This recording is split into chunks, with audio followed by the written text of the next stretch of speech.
Magandang umaga! Kumusta po? Narito po ulit ang update natin para sa lagay ng ating panahon.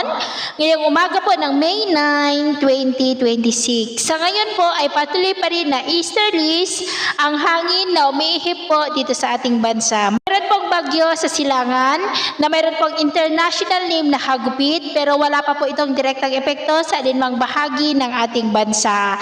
Nasa layo po ngayon ng 1,180 km east ng Pandag, Surigao del Sur. Nasa tropical storm category po at posibleng mamayang hapon o gabi ay tuluyan na po na makapasok sa Philippine Area of Responsibility at tatawagin na po sa local name na Bagyong Kaloy. Pero posible na hihina rin yan pagsapit po sa may Philippine Sea at sa ngayon ay mababa po ang tsansa niya na hahagupit sa kalupaan. Pero tahan pa rin po natin na maaari pa na magbago ang forecast na ito lalo na po at nasa karagatan pa ang bagyo. Pero po na mananatili yan ng ilang araw sa silangan po ng Visayas at Southern Luzon.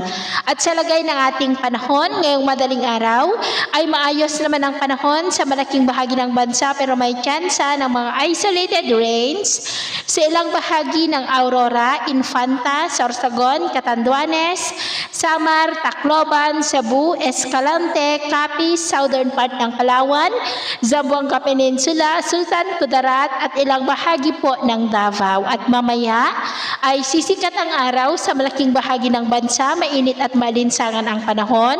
Pero may tsansa pa rin ng maulap na kalangitan na may mga pulo-pulo na mga pag-uulan sa silangan po ng Isabela, Catanduanes, Sorsogon, southern part ng Palawan, Bogo, Basilan at Davao Oriental. At mamayang hapon, mainit at malinsangan pa din ang panahon sa malaking bahagi ng bansa pero may tsansa pa rin ng cloudy skies with isolated rain sa ilang bahagi ng ating bansa lalo na sa Mindanao.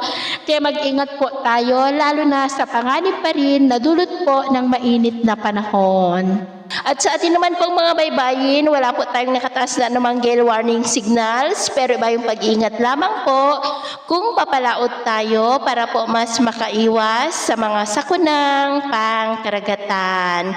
So yun mo lang latest update natin sa araw na ito. At ako pa muli si James na nagsasabing sa kahit na pagsubok po na darating sa ating buhay, huwag na huwag po tayong mawawalan ng pag-asa. Thank you and God bless!